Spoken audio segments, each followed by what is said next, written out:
స్థానిక సంస్థల ఎన్నికలు సెప్టెంబర్ 30 తేదీ నాడు వస్తాయా రాదా అన్నది మాత్రం చూసుకున్నట్టయితే డెఫినెట్ గా సెప్టెంబర్ 30 వరకు నిర్వహించాలని చెప్పేసి కూడా రాష్ట్ర ప్రభుత్వం కూడా నిర్ణయించుకుంది. ఎందుకంటే ఇక్కడ గ్రామాల అభివృద్ధి కావచ్చు, గ్రామ స్థాయిలో కొన్ని ఊర్లలో అయితే చెత్త ట్రాక్టర్లలో డీజిల్ పోయడానికి కూడా డబ్బులు లేని పరిస్థితి. సో ఈ 100 రోజుల కూలీ విషయంలో అక్కడ డబ్బులు ఇవ్వలేని పరిస్థితి అండ్ గ్రామ అభివృద్ధి ఆగిపోయినటువంటి పరిస్థితి. ఒకటి కాదు రెండు కాదు, దాదాపుగా సంవత్సరంన్నర నుంచి వాళ్ళకి నిధులే కేటాయించలేరు. రీసెంట్ గా రేవంత్ రెడ్డి గారు 10,000 కోట్లు ఏదో పాత బకాయిలు ఇప్పుడు ఉన్నటువంటి బకాయిలు కాదు, పాత బకాయిలు మాత్రం క్లియర్ చేయడం అనేది జరిగింది. సో ఈ విధంగానే ఉంటే గ్రామాలలో సైతం పార్టీకి వ్యతిరేకంగా వచ్చే అవకాశం ఉంది.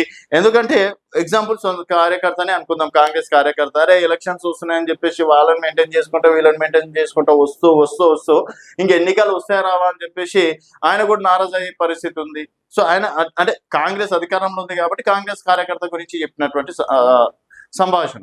సో ఇక్కడ ప్రతి ఒక్కరు ఈ విధంగానే అసలు పెట్టారా బీసీ రిజర్వేషన్లు అయితేయా కావా అన్నది ఒక ప్రస్తుతం పార్టీకి హెడ్డెక్ గా మారింది. సో ఒకవేళ 42% ఇవ్వకపోయినా కూడా కాంగ్రెస్ నుంచి ఇచ్చే ఆలోచనలో అయితే పార్టీ నిర్ణయించుకున్నట్టు కూడా తెలుస్తుంది. సో ఈ కేబినెట్ సమావేశంలో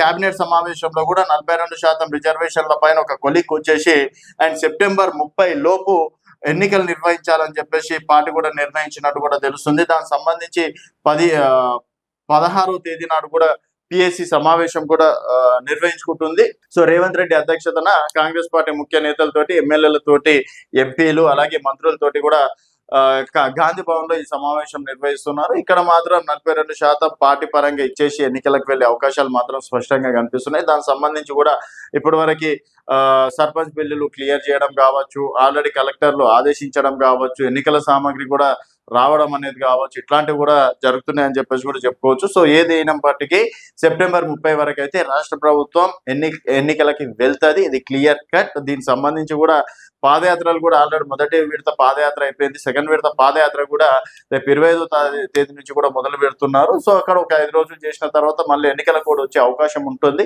సో మొదటగా ఎంపీటీసీలు అలాగే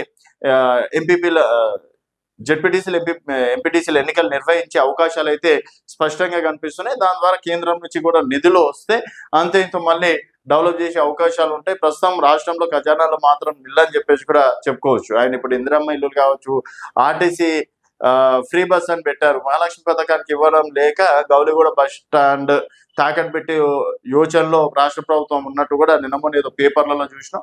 సో ఇప్పుడు రాష్ట్రానికి నిధులు కావాలంటే స్థానిక సంస్థల ఎన్నికలు అనేది జరగడం చాలా చాలా చాలా ముఖ్యం. సో హైకోర్టు కూడా చెప్పింది కాబట్టి సో సెప్టెంబర్ 30 లోపు ఎంపీటీసీ జెడ్పీటీసీ ఎన్నికలైనా సరే ప్రభుత్వం నిర్వహిస్తుంది, దీంట్లో నో డౌట్ అని చెప్పేసి కూడా చెప్పుకోవచ్చు. అండ్ ఒకవేళ ఆలస్యం చేసి ఎవరికి మైనస్ అనేది మీ అభిప్రాయాల కింద కామెంట్ రూపంలో తెలియజేయండి. చూస్తూనే ఉండండి తెలంగాణ వెలుగు.